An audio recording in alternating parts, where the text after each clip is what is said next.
Welcome back to the BookEnds YouTube channel. Today we are talking about something that a lot of people get tripped up on.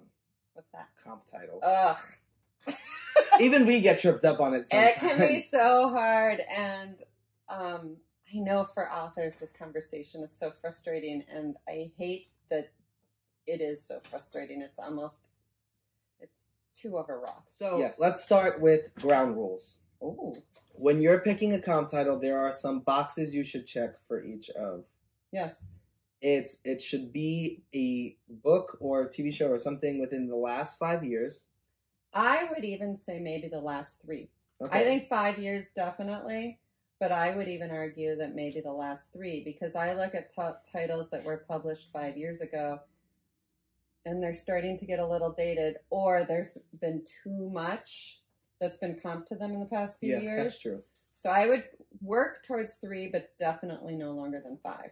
Yes, so it should also not be something so mega well-known and successful. Like Harry Potter. Like if you're comparing it to Harry Potter, I'm just like, okay. Yeah, I think there are definitely things like that you need. Yeah, or John Green is a big one. Everybody compares themselves to John Green. Stephen King. Yeah. You know, there are just certain people and authors and books that have become, you know, I often say that somebody like Stephen King or Nora Roberts or, you know, have become, you know, sort of genres onto themselves, and comparing yourself to them at some point doesn't say much. Also, what's important to remember is their careers started a lot more than 5 years ago. So they, just because of their names, are able to get away with things that maybe you can't get away with as a debut author. Yeah. Like, it doesn't make you interesting enough as a debut author, your book interesting enough. Yeah, but that's not to say that you can't use them, and I think we can come back to that, because there is one more thing. Okay, go on. I can't remember it, though.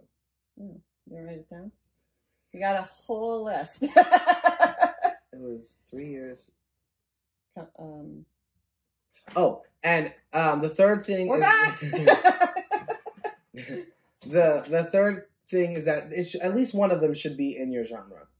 Oh, yeah, yes. Because if you're comparing like a YA fantasy to 2 YA contemporaries, it doesn't ring true. Yeah, or to adult fantasies. I think it's hard. Yeah, and I mean, you can get away with that in some cases, but I think that if you're not really showing me where this fits on the shelves in that genre, yeah, then I'm less inclined to want to read it. Well, and, you know, let's say it's a YA fantasy that you've written and you're comparing it to 2 adult fantasies.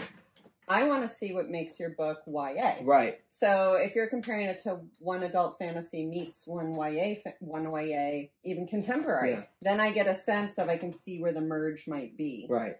But if it's 2 adult fantasy, my thought is, well, why isn't this just another adult fantasy? Yeah. So that's something to consider. So I think there are a few ways that you can do it, and I think you can just straight up say this book meets this book. Yes. It is Once Upon a Sunset meets The Bride Test. That's straightforward and easy. Yep. There's also the way that you can do it is the tone of the Chai Factor meets the rom-com setup of the... Something like that. Yeah, humor of something meets the adventure of something. Right, the suspense of a Stephen King novel meets... and that's the way that you can use those big... Yes. If you're being more specific. But I would still rather have you pick a newer horror writer that you feel... Because it also shows your knowledge of the market, that you're reading current things. The problem is, if the only person you can think of is Stephen King, poor Stephen King, we just keep throwing... We're not bashing you, Stephen King. We like you, Stephen King. If the only person you can think of is Stephen King, then my question to you is, have you read anything else? Right. Are you reading what is currently selling, what the current trends in the market are? Because that makes a difference, too. Yeah, I mean, especially in a genre as small as horror.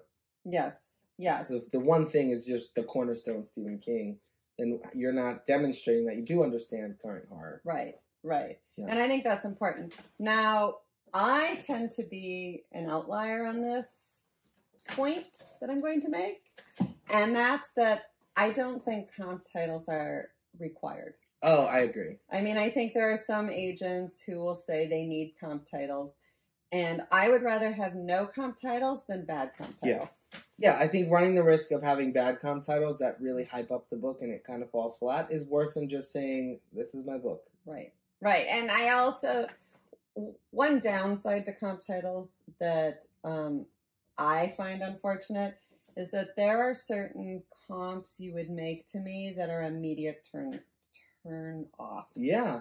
And unfortunately, you don't know that. They're incredibly personal. Yeah. So there are times when you could comp something because you think it's easy, everybody likes this author, but that's not always the case.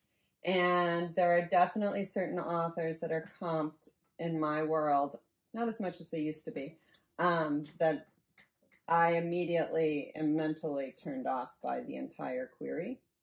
So that's just, there's nothing you can do about that. You can't sort of try to be prepared for that. You know, you can't figure out what everybody's dislike comp is. Right, which is why we say make them as accurate as possible, because if they're not accurate and you're giving that effect, then it's not true to your book.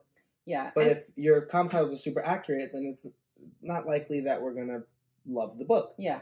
Yeah, and I think the narrower you can go with your comp titles, the better. Yeah. You know, going with a big, giant name author is like, well, everybody does that. Right. But going with something like Paige Shelton's Thin Ice and, you know, Vicki Delaney's There's a Murder Afoot shows that you actually know the genre. You're not just picking big names off of Amazon. Right. So just do your research. The best way to do this is to read, which is fun. I mean, just read. It is. It's true. And you should be doing that anyway. Go to the bookstore, flip through books, buy books. I mean, lots of books. Buy lots of books. Yeah, do your research, and then you'll know that this is where my book fits, and I'm just like Tana French or whatever. Just you know where you fit if you're reading constantly. And again, you only become a better writer by reading. So. And you want to know a side benefit to researching comp titles? What? If you read the acknowledgments, you can find the agents of the authors you're comping. It's a twofer. It's a threefer.